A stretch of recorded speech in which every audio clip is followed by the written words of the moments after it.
A paz do Senhor, boa tarde, bom dia, boa noite. Não sei em que momento você estará olhando este vídeo. Meu nome é David Fleitas, sou pastor da Igreja Evangélica de Ruti e como cada semana nos encontramos em uma reunião, um encontro fraternal muito bom da igreja, da congregação de Ruti, para estudar os livros do Antiguo Testamento. Y colocamos, subimos este estudo cada semana. Hoy toca Habacuque, profeta, uno de los profetas menores, ¿verdad? Que escribió poco, más que eu gosto muito, porque es un libro muy, muy interesante, un libro escrito en prácticamente poético todo él. Esta escuela bíblica que comenzó ya varios meses, varios años, amén, y que tenemos prácticamente todos los libros del Antiguo Testamento en este YouTube de Iglesia Evangélica de Ruti. Y también podemos seguir por Facebook, perdón, podemos seguir por Instagram y conocernos más no site da igreja.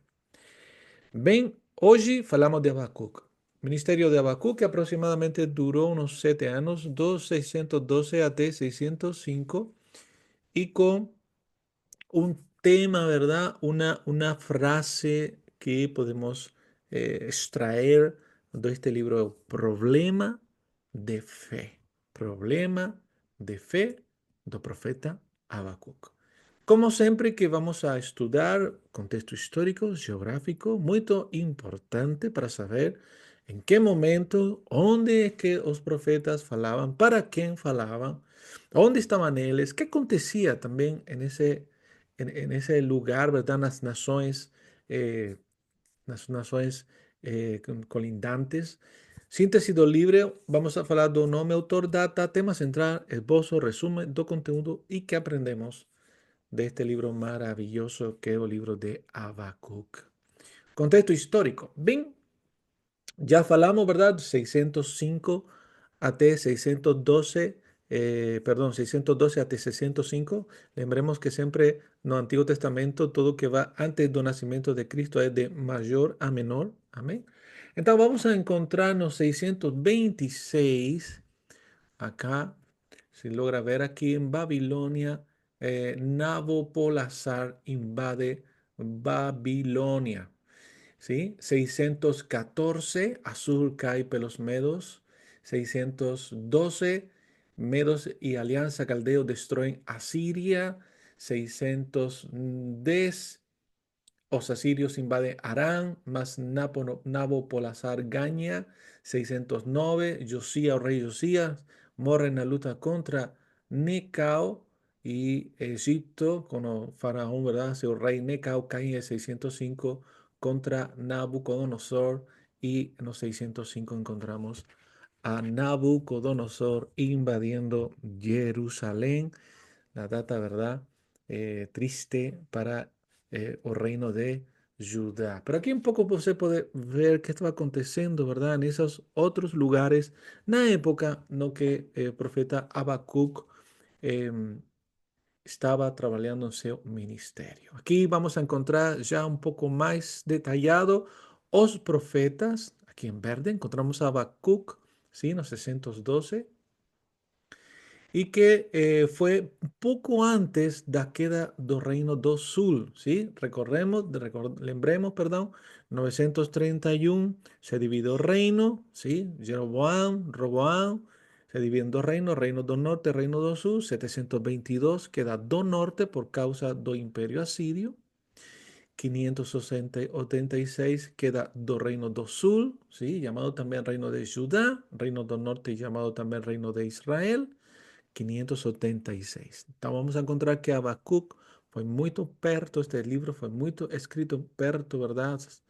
Lo que ele escribió perto da queda do sul, ¿ok? Y también vamos a encontrar aquí a partir de 576, un poquito antes, o cativerio, hasta después, ¿verdad? Do retorno dos judeus.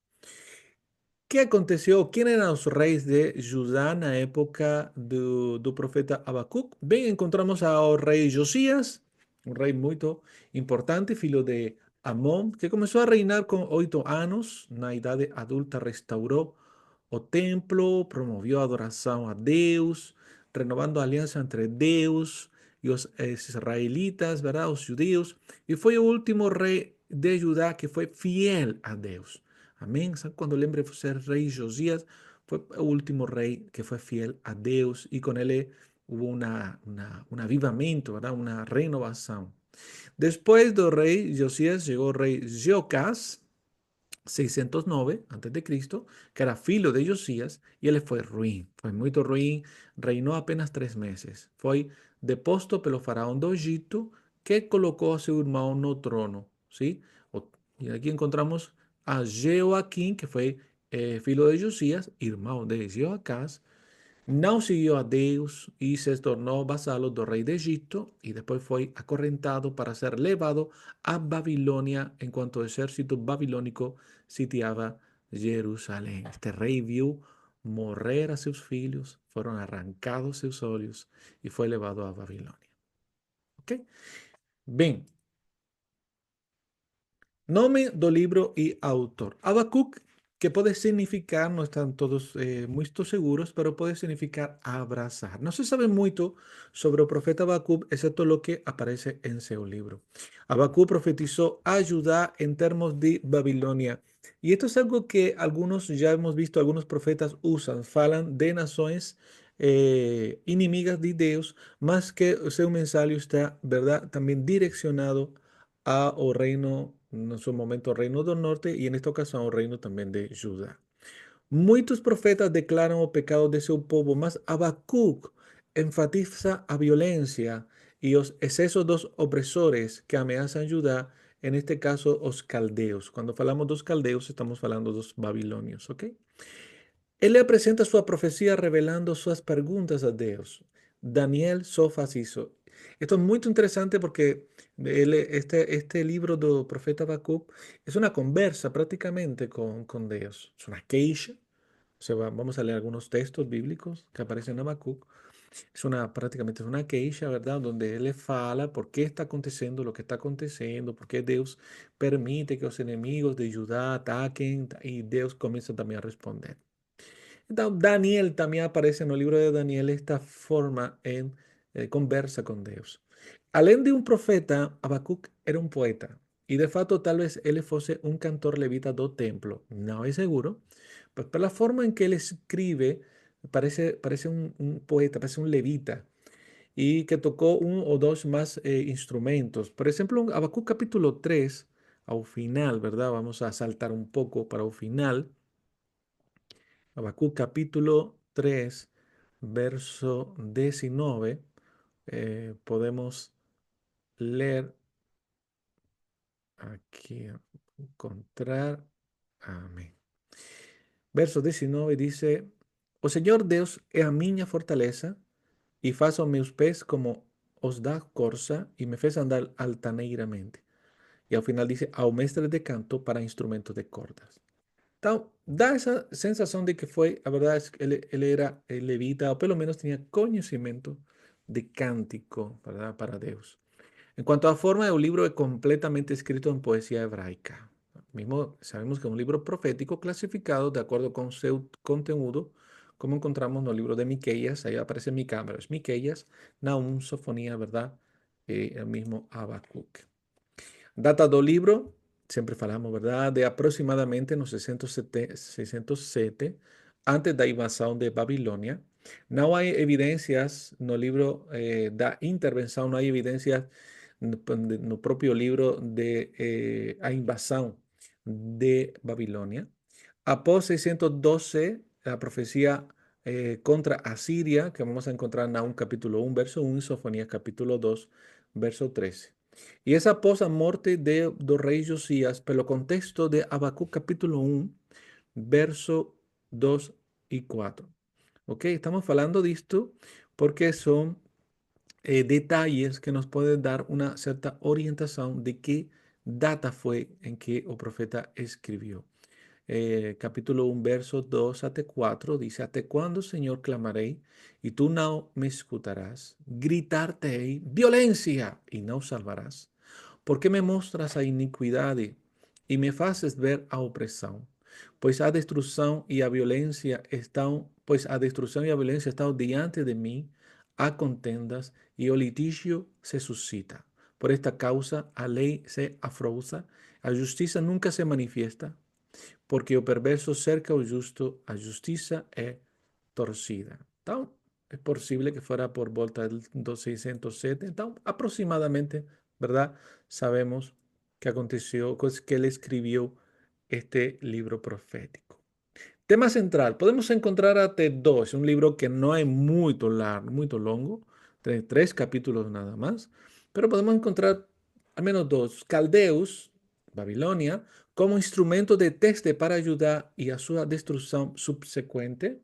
E também a santidade de Deus com referência ao pecado do homem.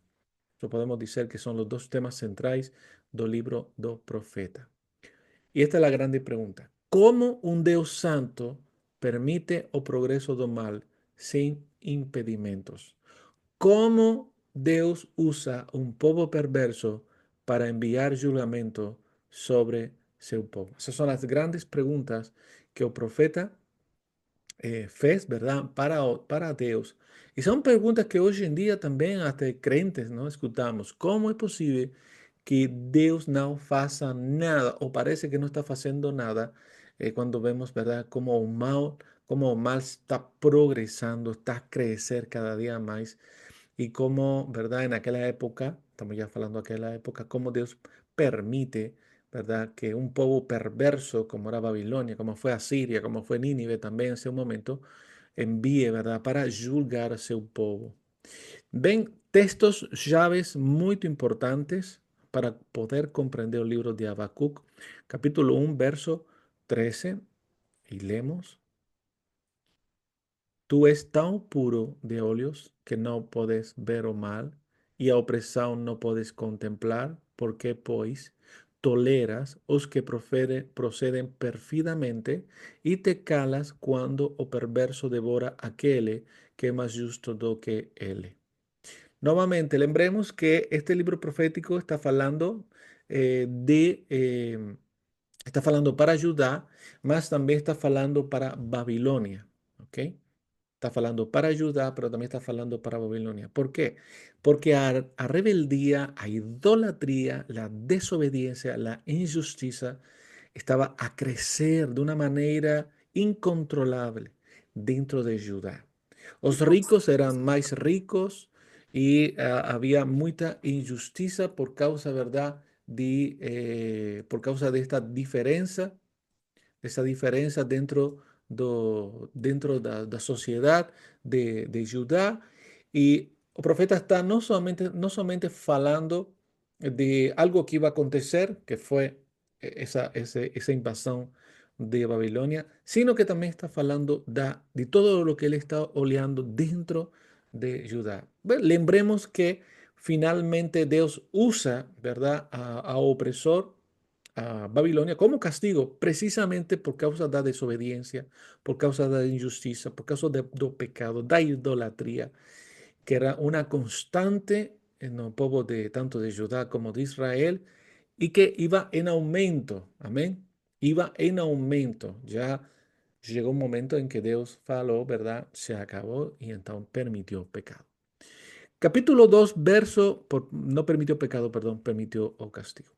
Para el capítulo 2 verso 4 dice: Eis o soberbo, sua alma não é reta nele, mas o justo vivirá pela fé. Esa es una frase muy importante también que en el Nuevo Testamento vamos a encontrar y leeremos más para frente. O justo vivirá pela fé. Capítulo 3, verso 2. Capítulo 3, verso 2. Tenho ouvido, Senhor, as tuas declarações e me sinto alarmado. Aviva a tua obra, ó Senhor, no decorrer dos anos, e no discurso dos anos, facea conhecida na tua ira, lembra-te da misericórdia. ¿Ok? Na tua ira, lembra-te da misericórdia. En esta conversa en que Habacuc presenta sus queixas a Deus, Deus comienza también a presentar, ¿verdad?, no una defensa de él mismo, sino que comienza a hablar de la santidad de que es Dios, de lo justo que es Dios y de lo que está acontecendo, ¿verdad? Dentro del pueblo y que él no puede dejar a un culpable, ¿verdad? Como inocente. Capítulo 3 también, al final, leímos antes los versos 19, vamos a leer de nuevo a partir del verso 17, un texto que tenemos hasta louvores, ¿no? Ainda que a figueira não floresça, nem haja fruto na vide, o produto da oliveira minta, e os campos não produzam mantimento, as ovelhas sejam arrebatadas do aprisco, e nos currais não haja gado, todavia eu me alegro no Senhor. Exulto no Deus da minha salvação. O Senhor Deus é a minha fortaleza, e faz os meus pés como da corça, e me fez andar altaneiramente. ¿Verdad? Y ahí termina o mestre de canto para instrumentos de corda. Então, como termina o profeta falando assim? Como é que termina? ¿Qué acontece en la vida do profeta? Y esto es lo más interesante de este libro. Como ele começa, ¿verdad? Presentando una queixa diante de Deus por causa da justiça e como era possível, ¿verdad? Essa revelação que o profeta tive de que Deus iba a usar a um povo perverso para julgar ao seu povo. Y cómo él termina finalmente adorando a Dios, reconociendo al Señor, confiando plenamente en Dios. Amén. Entonces, aquí está este tesoro do livro de Habacuc, que espero que você compreenda. Bem, importância. Preveja a destruição futura dos caldeus e incentiva o povo de Deus em tempos de crise, lembrando-lhes que Deus exerce sua soberania sem relação ao pecado. O que significa isto? Que todo está sob o controle de Deus. Deus é soberano, nada se escapa dele e todo va conforme a seu plano. Y eso significa también que Él también, aleluya, julga y usa a los enemigos de Dios, a los enemigos de su pueblo, para cumplir a sus amenazas. Lembremos que Dios es fiel tanto en cumplir sus promesas como también cumplir a sus amenazas y que Él ejerce a su soberanía sin relación al pecado. O sea, Deus não é o causante do mal. Deus não é o causante do mal. O causante do mal é o pecado. Amém? Deus retira sua mão. Amém? Por dar uma figura. Deus retira sua mão. É como quando encontramos no Novo Testamento que diz: Submeteos, pois, a Deus, resistei ao diabo e ele fugirá de vocês. Então, que diz? Que temos que someter a Deus. Se não nos sometemos a Deus, temos um problema. No vamos a poder resistir al diablo y él no va a fugir.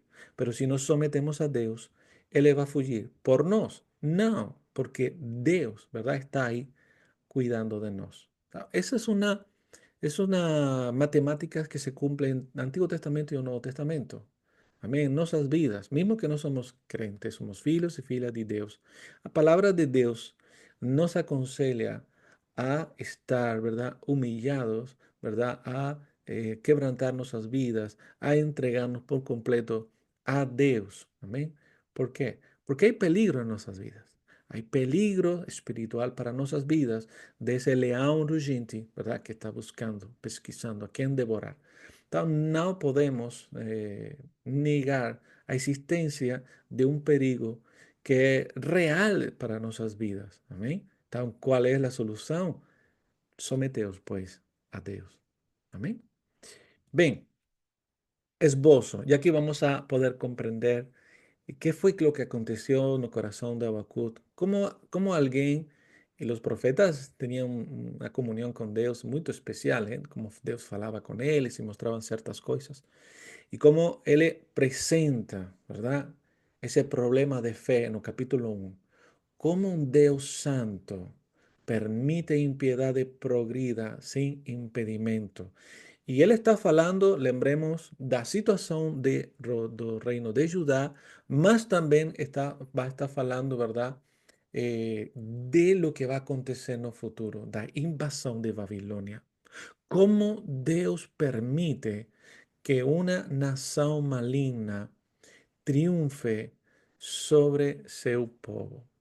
¿Cómo es posible? Y ese capítulo 1 está todo entero, ¿verdad? Falando a mesma coisa, presentando, é verdade, essas queixas diante de Deus, delante do Senhor. E no capítulo 2 começa a resposta do Senhor. E vamos a ler para poder compreender por que muda o coração de Habacuc e precisamos ler. E como sempre, aconselhamos, verdade? Recomendamos ler os livros, todos os livros de princípio até fim. Verso 1, capítulo 2. Por-me-ei na minha torre de vigia, colocar-me sobre a fortaleza, vigiaré para ver o que Deus me dirá e que resposta eu terei à minha queixa. O Senhor me respondió e disse. Y fíjate, note cómo lo que Deus fala com Habacuc. Amém? Escribe a visão. Grava sobre as tábuas, para que a possa ler até quem passa correndo, porque a visão ainda está para cumprir-se no tempo determinado, mas se apressa para o fim e não falhará. Se tardar, espera-o, porque certamente virá, não tardará. Então, temos que ter cuidado de tomar este texto y de usar en cualquier ocasión. Amén. Esto es un texto que Dios fala para Habacuc y está hablando de algo concreto, específico. Amén. Verso 4. Eis o soberbo, su alma não recta nele, mas o justo viverá pela fé. Así como viño enganoso tampoco permanece o arrogante, cuya ganancia boca se escancara como sepulcro y es como a morte que no se farta. Él ajunta para sí todas las naciones y congrega a todos los povos. Comienza Dios ya a falar que não, verdade, terminará bem aquele que é arrogante, aquele, verdade, que sua alma não é reta. Amém? Não levantará, verso 6, não levantará, pois, todos estes contra ele um provérbio, um dito zombador, dirão, ai daquele que acumula o que não é seu, até quando? E de aquele que a si mismo se carrega de penhores. Não se levantará de repente os teus credores, e não despertará o que te ha de avalar, tu les servirá de despojo. Visto como despojaste a muitas nações, todos os mais povos te despojarão a ti, por causa do sangue dos homens e da violência contra a terra, contra a cidade e contra os seus moradores. Ai daquele que se ajunta em sua casa bens mal adquiridos, para pôr em lugar o alto o seu ninho, a fim de livrar-se das garras do mal. Vergonha maquinaste para a tua casa, destruindo tu a muitos povos. Pecaste contra a tua alma, porque a pedra clamará da parede e a trave lhe responderá do madeiramento. Ai daquele que edifica a cidade com sangue e a fundamenta com a iniquidade. Não vendo, Senhor, os exércitos que as nações labutem para o fogo e os povos se fatiguem em vão? Pois a terra se encherá do conhecimento da glória do Senhor, como as águas cobrem o mar. Lindo este texto, ¿verdad? ¿Qué está falando Deus aqui? Que todo aquele que produce o mal, todo aquele que semea o mal vai recolher, verdade? Destruição. Então, Deus está falando aqui não somente das pessoas ruins, as autoridades, o povo de Judá, sino também agora mais enfocado contra na nação de Babilônia. ¿Ok? Está falando de que vai chegar também seu fim. E esta é uma palavra que Deus fala prácticamente a todas as nações deste mundo, todas as nações que se levantaram contra outras nações e que fizeram, verdade? Como se diz? Perturbaram maquinações, tomaram, se aproveitaram, verdade? Abusaram de outras nações, também receberão seu castigo. Amém? É o que está falando aqui. Ai daquele que dá a beber ao seu companheiro, verso 15, misturando a bebida ao seu furor e com embebeda para lhe contemplar as vergonhas. Será farto de oprobio em vez de honra. Bebe tu também e exhibe a tua circuncisão. Chegará a tua vez de tomar o cálice da mão direita do Senhor, e ignomínia cairá sobre a tua glória. Porque a violência contra o Líbano te cobrirá, e a destruição que fizeste dos animais ferozes te assombrará. Por causa do sangue dos homens e da violência contra a terra, contra a cidade e contra todos os seus moradores. Deus está, verdade? Falando, vai chegar também teu fim. Então, esse verso 14 que lemos antes, que a terra se encherá do conhecimento da glória do Senhor, está falando direitinho que, assim como Deus, ¿verdad?, ameaçou e prometeu, neste caso uma ameaça, ¿no?, para fazer uma diferença entre uma promessa como algo bom e uma ameaça como algo, ¿verdad?, que não é tão bom de parte de Deus, eh, Ele vai cumprir. Y dice, y así sabrán, y la tierra se va a llenar de conocimiento de Dios. ¿De qué conocimiento? De que aquello que Deus falou vai se cumprir. Verso 18. Que aproveita o ídolo visto o seu artífice o esculpió? E a imagem de fundição mestra de mentiras para que o artífice confie na obra fazendo ídolos mudos? Ai daquele que diz a madeira, acorda, e a pedra muda, desperta. Pode o ídolo ensinar? Eis que está coberto de ouro e de prata, mas no seu interior não há fôlego nenhum. O Senhor, porém, está em seu santo templo. Cálice diante dele toda a terra. ¿Mm? Então, o profeta começa, verdade, a escutar, eh, primeiro que está todo no controle de Deus. Deus está ao controle e Deus conhece todas as coisas ruins, injustas, maldade que acontecem na terra. Todas as coisas que acontecem na própria terra de Judá e também por causa, verdade, da rebeldia de Judá, Deus vai usar a Babilônia, mas também Babilônia será também julgada por causa da sua maldade. Então, esta é a solução das dúvidas e por isso diz, aquele que é orgulhoso, verdade, dice, no debe confiar en ese orgullo, no es reto, ¿verdad? Confiar en ese orgullo, dice más, o justo pela fe vivirá. ¿Qué vivirá pela fe? ¿Cuál es nuestra fe?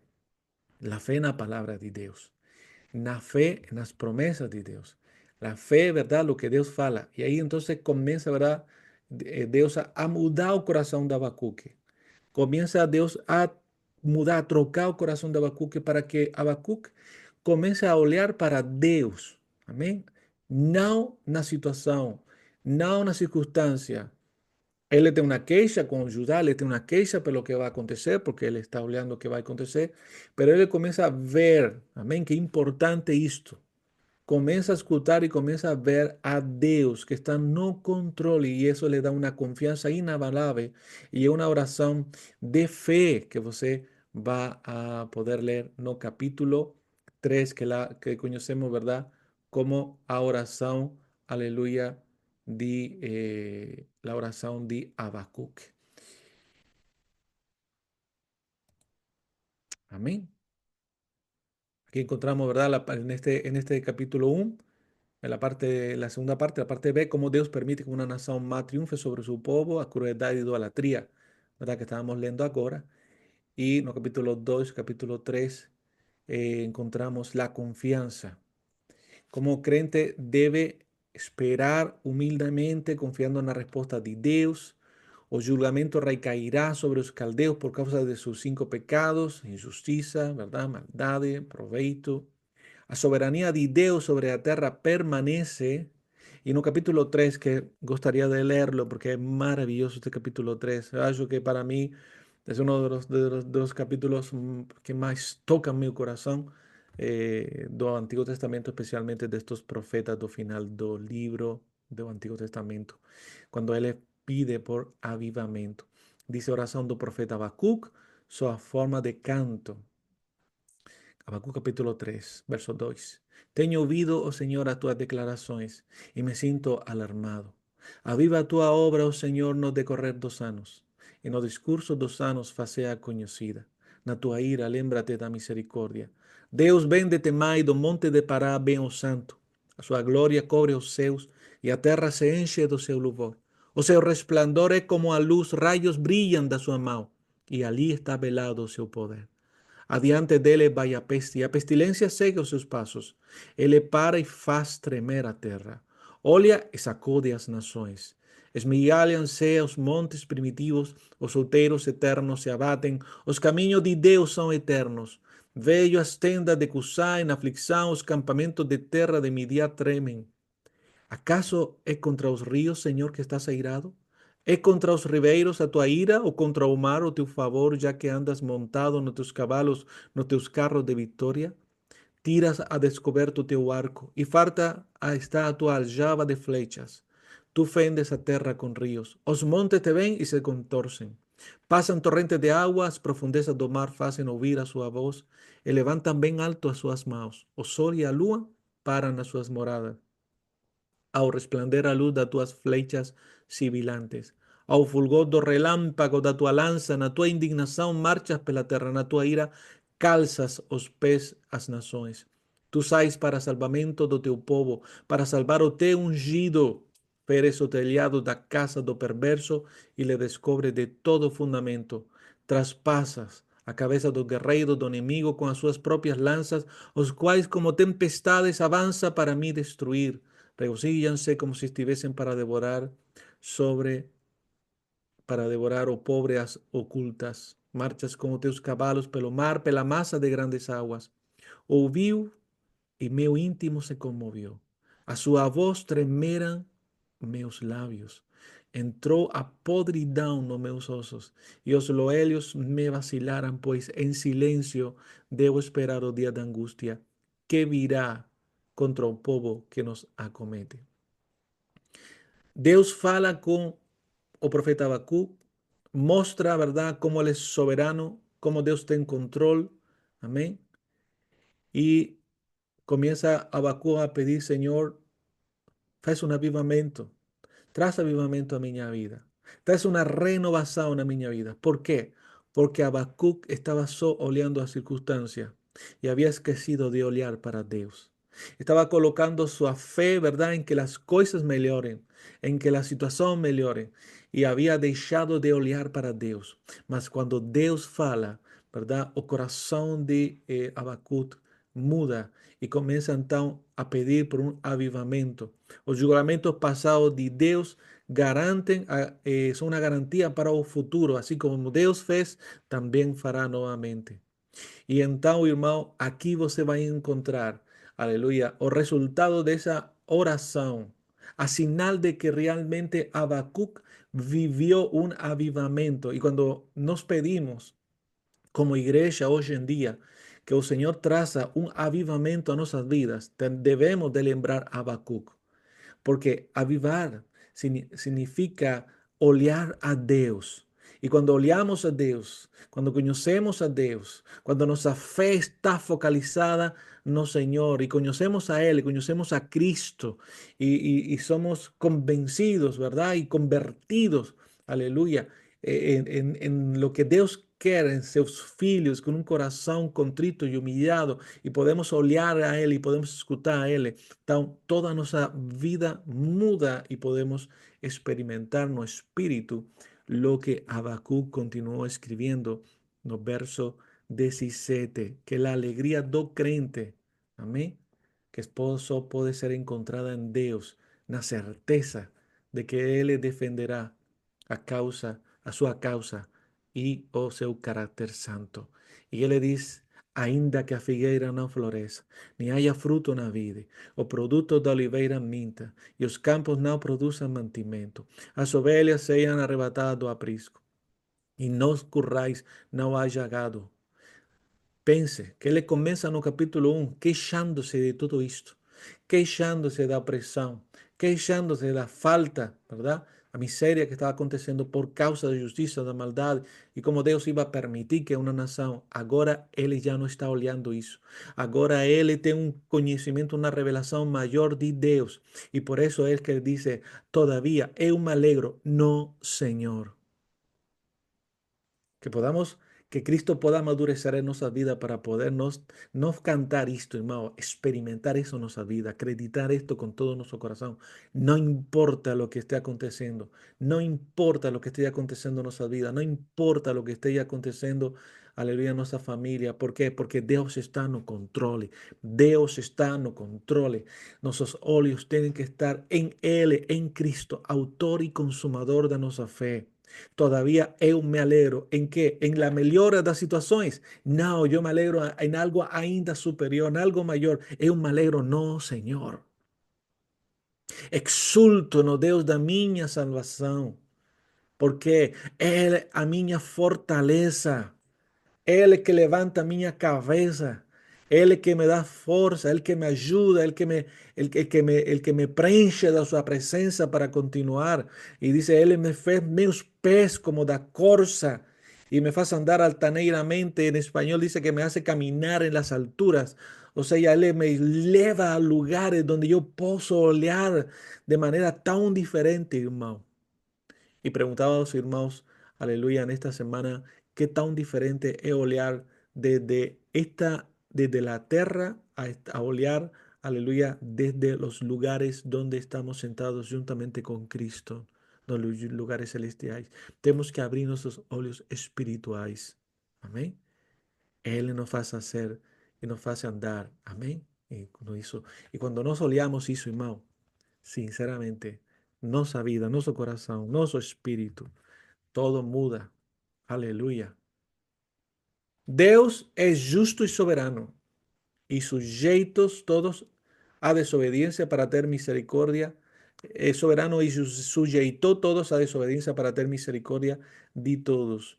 Amén. Esto parece un poco difícil de comprender, mas es así. Mire, Romanos capítulo 9 de Romanos, ¿verdad? Uno siempre tiene una visión de cómo Dios debe obrar, mas, hermano, los pensamientos de Dios son mayores que nuestros pensamientos. Romanos capítulo 9, verso 14 até 18 dice, ¿qué diremos, pues? ¿Hay injusticia de parte de Dios? De modo nenhum. Pues él le dice a Moisés, teré misericordia de quien me aproveitar misericordia y compadecerme de quien me aproveitar compasión. Pues así no depende de quien quiere o de quien corre, mas de usar Dios a su misericordia. Porque la Escritura dice a Faraón, por esto mismo te levanté, para mostrar en ti o meu poder, y para que mi nombre sea anunciado por toda la tierra. Luego ten él misericordia de quien quiere y también endureza a quien le place. Dios siempre tiene un propósito, ¿verdad? Para todo. También vamos a encontrar vasos de ira y misericordia en el capítulo 9 ahí de 19. Tú por él me dirás, ¿de qué se queja él ainda? Pues ¿quién jamás resistió a su voluntad? ¿Quién es tu hombre para discutir con Dios? Por ventura, puede objeto preguntar a quién ofes, ¿por qué me hiciste así? ¿O no tengo oleiro direito sobre a masa para do mismo barro hacer un vaso para honra y otro para deshonra? ¿Qué diremos, pues, si Deus, querendo mostrar a sua ira e dar a conhecer o seu poder, suportou com muita longanimidade os vasos de ira preparados para a perdição, a fim de que também desse a conhecer as riquezas da sua glória em vasos de misericórdia que para a glória preparou de antemão, os quais somos nós, a quem também chamou, não só dentre os judeus, mas também dentre os gentios? ¿Mm? Es fuerte esta palabra, difícil tal vez para nos comprender por qué Dios permite, por qué Dios no quebranta los corazones de todos, hermanos. Nuevamente, ¿quién somos nos? Él es Dios, amén. Y Él sabe lo que Él hace. Romanos capítulo 11, y tenemos que dar gracias a Dios por la su misericordia, amén. Romanos 11, 32, porque realmente, hermano, realmente todos nos somos indignos de su misericordia. Amén. Romanos 11:32 dice, porque Dios a todos se encerró en la desobediencia a fin de usar de misericordia para con todos. Oh profundidad y de riqueza, tanto da sabiduría como do conocimiento de Dios. Cuán insondáveis son os seus juízos e cuán inescrutáveis os seus caminhos. Quem, pois, conhece a mente do Senhor? Ou quem foi o seu conselheiro? Ou quem primeiro deu a ele para que lhe venha a ser restituído? Porque dele y por medio de él y para él son todas las cosas. A él, pues, a gloria eternamente. Amén. Entonces aprendemos, hermano, a esperar. Amén. Aleluya. En él. Todas esas promesas en Cristo son sí y amén, confiando en que Dios es santo, en que Dios es justo, en que Dios es misericordioso. Y como falábamos en este domingo pasado, Dios es amor. Y todo lo que Él fez con amor. Terminamos con Romanos capítulo 8, verso 18. Porque para mim tenho por certo que os sofrimentos do tempo presente não podem ser comparados com a glória a ser revelada em nós. Amém? Todo lo que nos acontece tiene un propósito. Y mismo que sea lo más ruin, duro, cruel que pueda nos pasar, sabemos, hermano, que no se puede comparar, aleluya, con lo que nos espera. Verso 28.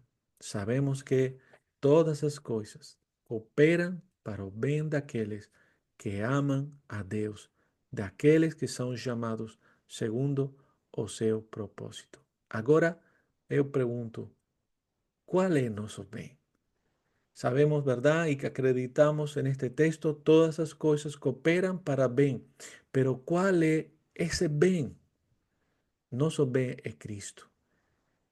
Y el propósito de todas las cosas que acontecen en nuestra vida es conocerle más a Él y que Él crezca más en nuestra vida, porque con Él tenemos todo. Amén. A paz do Señor, que tenha una semana maravillosa, aleluya, en los próximos días, possa disfrutar, aleluya, convido como siempre, ¿verdad?, a estudar. Próxima lección será do libro de Sofonía y até então, que Deus te guarde, un abrazo muy fuerte.